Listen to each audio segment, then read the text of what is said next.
प्रणाम जय जगन्नाथ मो मातृभाषा चैनल को आपण मानक हार्दिक भाव स्वागत। तो आज आम कार्यालय ओडिया लेखन विधि विषय दीर्घ प्रश्नोत्तर आलोचना करवा जहाँकि आमर +3 6th सेमिस्टर चतुर्दश पत्र तृतीय एकक रही अछि।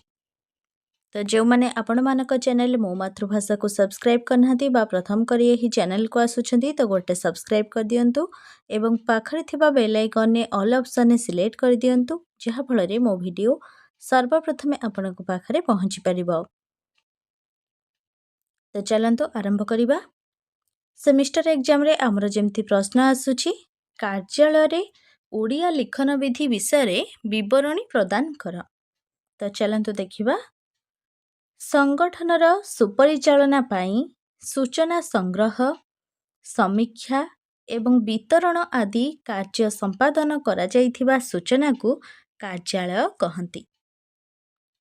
सही सबु कार्यकलाप मध्यरे चिठी प्रेरण ग्रहण टाइप करिबा दलिल नकल बाहर करिबा शब्द विन्यास विभिन्न जंत्रपाति यथा फैक्स टेलीफोन कंप्यूटर आदिर परिचालना अंतर्भुक्त।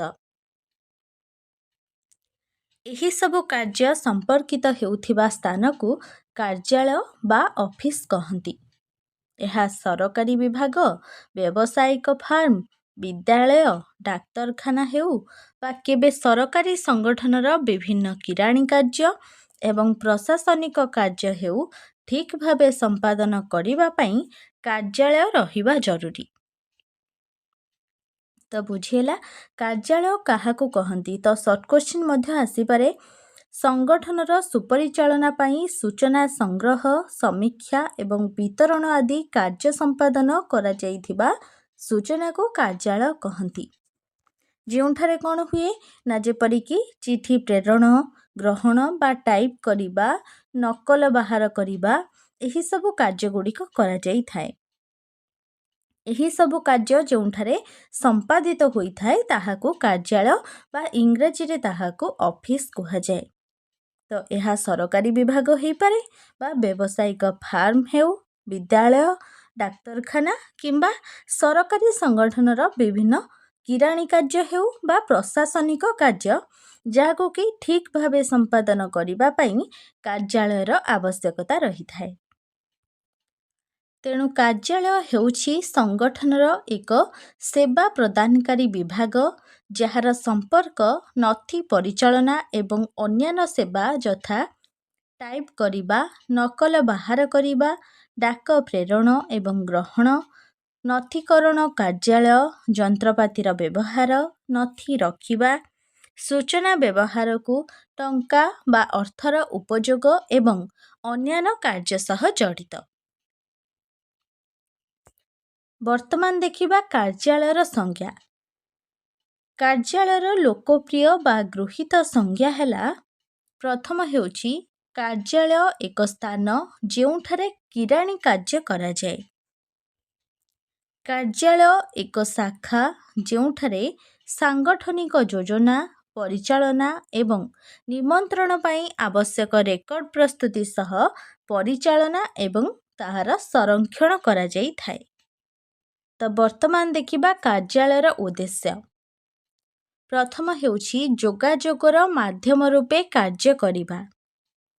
कार्यालय हेउछि जोगाजोगर माध्यम जहा जरिया सूचना शीर्षरु निम्न को एवं निम्नरु शीर्ष को संगठनरु अन्य मानको एवं अन्य मानक ठारू संगठन को मिली थाए। जदि संगठनर उद्देश्य नीति निर्देश उभय दिगरे प्रेरित न हुए तेबे उत्तम सांगठनिक ज्ञान सत्वे भी संगठन संपूर्ण होई पारे नाही। परवर्ती पॉइंट हेउछि समन्वय रक्षा करिबा। निज निजर लक्ष्य हासिल पाई उद्यम बेले संगठनर विभिन्न विभाग गुड़िक उद्योगर मूल लक्ष्य ठारू दूरेई जाती। सांगठनिक उद्देश्य लक्ष्य पूरण दिगर केंद्रीय कार्यालय विभिन्न विभाग मध्यरे समन्वय रक्षा करिथाए। तेणु कार्यालयर अन्य एक उद्देश्य हेउछि कोन ना समन्वय रक्षा करिबा। ପରବର୍ତ୍ତୀ ପଏଣ୍ଟ ହେଉଛି ମ୍ୟାନେଜମେଣ୍ଟକୁ ସହାୟତା ପ୍ରଦାନ। ଯେକୌଣସି ସଂଗଠନରେ ପରିଚାଳକମାନେ ପରିଚାଳନା ପାଇଁ ପ୍ରକ୍ରିୟା ଦ୍ୱାରା ସଂଗଠନର ଯୋଜନା, ସଂଗଠନକରଣ ଏବଂ ନିୟନ୍ତ୍ରଣ ସଂକ୍ରାନ୍ତୀୟ ନିଷ୍ପତ୍ତି ନେଇଥାନ୍ତି। ନିର୍ଭୁଲ ଏବଂ ତ୍ୱରିତ ନିଷ୍ପତ୍ତି ପାଇଁ ପରିଚାଳକମାନେ ଠିକଣା ସମୟରେ ସୂଚନା ପାଇବା ଦରକାର। ଏହି କ୍ଷେତ୍ରରେ କାର୍ଯ୍ୟାଳୟ ପରିଚାଳନା ବା ମ୍ୟାନେଜମେଣ୍ଟକୁ ବହୁମୂଲ୍ୟ ସେବା ଯୋଗାଇଥାଏ। ତ ପରବର୍ତ୍ତୀ ଉଦ୍ଦେଶ୍ୟ ହେଉଛି ନିର୍ମାଣ କେନ୍ଦ୍ର ଭାବେ କାର୍ଯ୍ୟ କରିବା। ଯୋଜନା ଅନୁସାରେ ପ୍ରଗତି ନିଶ୍ଚିତ କରାଇବାକୁ ସବୁ ବିଭାଗ ଏପରିକି ପୁରା ସଂଗଠନର କାର୍ଯ୍ୟକଳାକୁ ନିୟନ୍ତ୍ରଣ କରିବାକୁ ପଡ଼ିଥାଏ। ତେଣୁ ନିୟନ୍ତ୍ରଣ ହେଉଛି ପରିଚାଳନାର ଏକ ଅଂଶ। ଏଥିରେ ମାନକ ନିର୍ଦ୍ଧାରଣ, ବାସ୍ତବ ରୂପାୟନର ପରିମାଣ, ମାନବ ସହ ବାସ୍ତବ ରୂପାୟନର ତୁଳନା, ସଂଶୋଧନ ପଦକ୍ଷେପ ଆଦି ନିହିତ। ନିୟନ୍ତ୍ରଣ ଏହିସବୁ ପଦକ୍ଷେପ ପାଇଁ କାର୍ଯ୍ୟାଳୟ ଆବଶ୍ୟକ ସହାୟତା ଯୋଗାଇଥାଏ। ପରବର୍ତ୍ତୀ ପଏଣ୍ଟ ହେଉଛି ସେବା ଯୋଗାଣକାରୀ କେନ୍ଦ୍ର ରୂପେ କାର୍ଯ୍ୟ କରିବା। ଏହା ସଂଗଠନର ସୁପରିଚାଳନା ପାଇଁ ବିଭିନ୍ନ ପ୍ରକାର ସହାୟତା ଯଥା କିରାଣୀ ଓ ସଚିବ ସହାୟତା, ବିଭିନ୍ନ ବିଭାଗକୁ ଉପକରଣ ଯୋଗାଣ ଏବଂ ଅନ୍ୟାନ୍ୟ ସହାୟତା ଯୋଗାଇଥାଏ। ତ ବୁଝିହେଲା କାର୍ଯ୍ୟାଳୟର ଉଦ୍ଦେଶ୍ୟ କ'ଣ ରହିଲା ନା ପ୍ରଥମ ହେଉଛି ଯୋଗାଯୋଗର ମାଧ୍ୟମ ରୂପେ କାର୍ଯ୍ୟ କରିବା।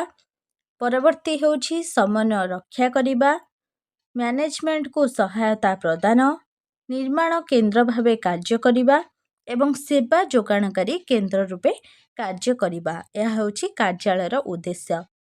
ତ ବର୍ତ୍ତମାନ ଦେଖିବା କାର୍ଯ୍ୟାଳୟର ଗୁରୁତ୍ୱ। ଯେକୌଣସି ବୃହତ୍ ବା କ୍ଷୁଦ୍ର ସଂଗଠନ ପାଇଁ ଗୋଟିଏ କାର୍ଯ୍ୟାଳୟ ଏକ ଗୁରୁତ୍ୱପୂର୍ଣ୍ଣ ଏବଂ ଅପରିହାର୍ଯ୍ୟ ଅଟେ। ଏହାର ଉପଯୋଗିତା କେବଳ ପରିଚାଳନା ଅଧିକାରୀମାନେ ଅନୁଭବ କରନ୍ତି ନାହିଁ, ପରନ୍ତୁ କର୍ମଚାରୀ, ଅଂଶଧାରୀ, ଗ୍ରାହକ, ସରକାର ଏବଂ ସର୍ବସାଧାରଣ ମଧ୍ୟ ଅନୁଭବ କରିଥାନ୍ତି। ଆଧୁନିକ ବ୍ୟବସାୟ ସଂସ୍ଥାରେ କାର୍ଯ୍ୟାଳୟ କିପରି ଏକ ଗୁରୁତ୍ୱପୂର୍ଣ୍ଣ ଭୂମିକା ଗ୍ରହଣ କରୁଛି ତାହା ହେଲା କାର୍ଯ୍ୟାଳୟ ମୂଲ୍ୟବାନ ତଥ୍ୟର ଭଣ୍ଡାରଘର ହିସାବରେ କାର୍ଯ୍ୟ କରେ। ପ୍ରତିଦିନ କାର୍ଯ୍ୟାଳୟ ଏହାର ଆଭ୍ୟନ୍ତରୀଣ କିମ୍ବା ବାହ୍ୟ ସ୍ତରରୁ ସଂଗ୍ରହ କରୁଥିବା ତଥ୍ୟଗୁଡ଼ିକ ଲିପିବଦ୍ଧ କରି ଅଭିଲେଖ ଆକାରରେ ସାଇତି ରଖେ। ଭବିଷ୍ୟତରେ ଏହି ତଥ୍ୟଗୁଡ଼ିକ ବିଭିନ୍ନ ପ୍ରକାର ସିଦ୍ଧାନ୍ତ ଗ୍ରହଣରେ ବ୍ୟବହାର କରାଯାଇଥାଏ। ତ କାର୍ଯ୍ୟାଳୟ ଏପରି ଏକ ମୂଲ୍ୟବାନ ବିଭାଗ ଯାହାକୁ କି ଭଣ୍ଡାରଘର ହିସାବରେ ଗ୍ରହଣ କରାଯାଇଛି। ତ କାର୍ଯ୍ୟାଳୟରେ କ'ଣ ହୁଏ ନା ଆଭ୍ୟନ୍ତରୀଣ କିମ୍ବା ବାହ୍ୟ ସ୍ତରରୁ ତଥ୍ୟଗୁଡ଼ିକ ସଂଗ୍ରହ କରାଯାଇ ତାହାକୁ ଲିପିବଦ୍ଧ କରି ଅଭିଲେଖ ଆକାରରେ ସାଇତି ରଖାଯାଏ। ଯାହାଫଳରେ କ'ଣ ହୁଏ ନା ଭବିଷ୍ୟତରେ ବିଭିନ୍ନ ପ୍ରକାର ସିଦ୍ଧାନ୍ତ ଗ୍ରହଣରେ ତାହାକୁ ବ୍ୟବହାର କରାଯାଇଥାଏ। ପରବର୍ତ୍ତୀ ହେଉଛି କାର୍ଯ୍ୟାଳୟ ସ୍ମରଣ କେନ୍ଦ୍ର ହିସାବରେ କାର୍ଯ୍ୟ କରେ। କାର୍ଯ୍ୟାଳୟ ପ୍ରତ୍ୟେକ ବ୍ୟବସାୟ ସଂସ୍ଥାର ମସ୍ତିଷ୍କ ଭଳି କାର୍ଯ୍ୟ କରେ, କାରଣ ଏହା ସଂସ୍ଥାର ଭବିଷ୍ୟତ ବ୍ୟବହାର ପାଇଁ ସମସ୍ତ ପ୍ରକାର ଗୁରୁତ୍ୱପୂର୍ଣ୍ଣ ତଥ୍ୟ ସଂରକ୍ଷଣ କରି ରଖେ। ବ୍ୟବସାୟ ସଂସ୍ଥାରେ ପ୍ରତିଦିନ ବିଭିନ୍ନ ପ୍ରକାର କାର୍ଯ୍ୟ ସମ୍ପାଦିତ ହୁଏ। ତେଣୁ ସଂସ୍ଥାର ବିଭାଗଗୁଡ଼ିକରୁ ଏବଂ ବାହାରୁ ଆସୁଥିବା ତଥ୍ୟଗୁଡ଼ିକୁ ଉପଯୁକ୍ତ ପଦ୍ଧତିରେ ଲିପିବଦ୍ଧ କରି ପରିଚାଳନା ମଣ୍ଡଳୀକୁ ଆବଶ୍ୟକ ସମୟରେ ଯୋଗାଇ ଦିଏ। ତ କାର୍ଯ୍ୟାଳୟକୁ ସ୍ମରଣ କେନ୍ଦ୍ର ହିସାବରେ ଗ୍ରହଣ କରାଯାଇଛି। କାରଣ କ'ଣ ନା ଏହା ସଂସ୍ଥାର ଭବିଷ୍ୟତ ବ୍ୟବହାର ପାଇଁ ସମସ୍ତ ପ୍ରକାର ଗୁରୁତ୍ୱପୂର୍ଣ୍ଣ ତଥ୍ୟକୁ ସଂରକ୍ଷଣ କରିଥାଏ ଏବଂ ସଂସ୍ଥାର ବିଭାଗଗୁଡ଼ିକରୁ ଏବଂ ବାହାରୁ ଆସୁଥିବା ତଥ୍ୟଗୁଡ଼ିକୁ ଉପଯୁକ୍ତ ପଦ୍ଧତିରେ ଲିପିବଦ୍ଧ କରି ପରିଚାଳନା ମଣ୍ଡଳୀକୁ ଆବଶ୍ୟକ ସମୟରେ ଯୋଗାଇ ଦିଏ। କାର୍ଯ୍ୟାଳୟ ଲିଖନ ବିଧି। କାର୍ଯ୍ୟାଳୟ ଲିଖନ ବିଧିରେ ନଥି, ଟିପ୍ପଣୀ, ଅଧିସୂଚନା, ବିଜ୍ଞପ୍ତି, ଇସ୍ତାହାରର ପ୍ରାଧାନ୍ୟ ରହିଥାଏ। ନଥି କାର୍ଯ୍ୟାଳୟର ସକଳ ପ୍ରକାର ବିଭାଗୀୟ ତଥ୍ୟ, ବିବରଣୀ, କାର୍ଯ୍ୟାଳୟର ନିୟମ ଖସଡ଼ା ଓ ତାହାର ପ୍ରତିପାଳନ, ପ୍ରାମାଣିକ କାଗଜପତ୍ର, ରେକର୍ଡ ଭାବରେ ଯେଉଁ ମୋଟା ମଲାଟ ଆଚ୍ଛାଦନ ଭିତରେ ନାଲି ବସ୍ତ୍ରରେ କାଗଜପଟା ଉପରେ ବନ୍ଧା ହୋଇ ରହିଥାଏ ତାହାକୁ ନଥି ବା ଇଂରାଜୀରେ ତାହାକୁ ଫାଇଲ କହନ୍ତି। ସେହିପରି ଟିପ୍ପଣୀ ହେଉଛି ଲିଖନ ଆଫିସିକ କାର୍ଯ୍ୟ ଓ ପଦକ୍ଷେପ ସମ୍ବନ୍ଧରେ ଉଚ୍ଚ କର୍ତ୍ତୃପକ୍ଷଙ୍କ ଅବଗତି ଅନୁମୋଦନ, ଆଦେଶ, ସିଦ୍ଧାନ୍ତ ଓ ସମାଧାନ ନିମନ୍ତେ ବିଭାଗୀୟ ସହାୟକଙ୍କ ଦ୍ୱାରା ପ୍ରସ୍ତୁତ ଏକ ସଂକ୍ଷିପ୍ତ ଓ ସାରମର୍ମ ସୂଚନା। ଆଉ ରହିଲା କ'ଣ ନା ଅଧିସୂଚନା, ବିଜ୍ଞପ୍ତି, ଇସ୍ତାହାର। ତ ପ୍ରଚଳିତ ଆଇନକୁ ଭିତ୍ତି କରି କୌଣସି ସମସ୍ୟା ଓ ଘଟଣା ସମ୍ପର୍କରେ ନୂଆ ନିୟମରେ କାର୍ଯ୍ୟ ସମ୍ପାଦନ ପାଇଁ ଯେଉଁ ଚିଠା ପ୍ରସ୍ତୁତ ହୁଏ ତାହାକୁ ଅଧିସୂଚନା, ବିଜ୍ଞପ୍ତି ଓ ଇସ୍ତାହାର ଶ୍ରେଣୀଭୁକ୍ତ କରାଯାଏ। ତ ବୁଝିହେଲା କାର୍ଯ୍ୟାଳୟର ଲିଖନ ବିଧି ସମ୍ପର୍କରେ। ତ ଏହା ଥିଲା ଆଜିର କାର୍ଯ୍ୟାଳୟରେ ଓଡ଼ିଆ ଲିଖନ ବିଧି ବିଷୟରେ ଦୀର୍ଘ ପ୍ରଶ୍ନୋତ୍ତର ଆଲୋଚନା। ଆଶା କରୁଛି ଏହା ଆପଣମାନଙ୍କ ପାଇଁ ବହୁତ ଉପାଦେୟ ହେବ।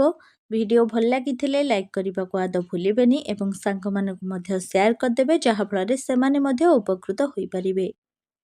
ରହୁଛି, ସମସ୍ତେ ଭଲରେ ରୁହନ୍ତୁ, ଖୁସିରେ ରୁହନ୍ତୁ। ଧନ୍ୟବାଦ।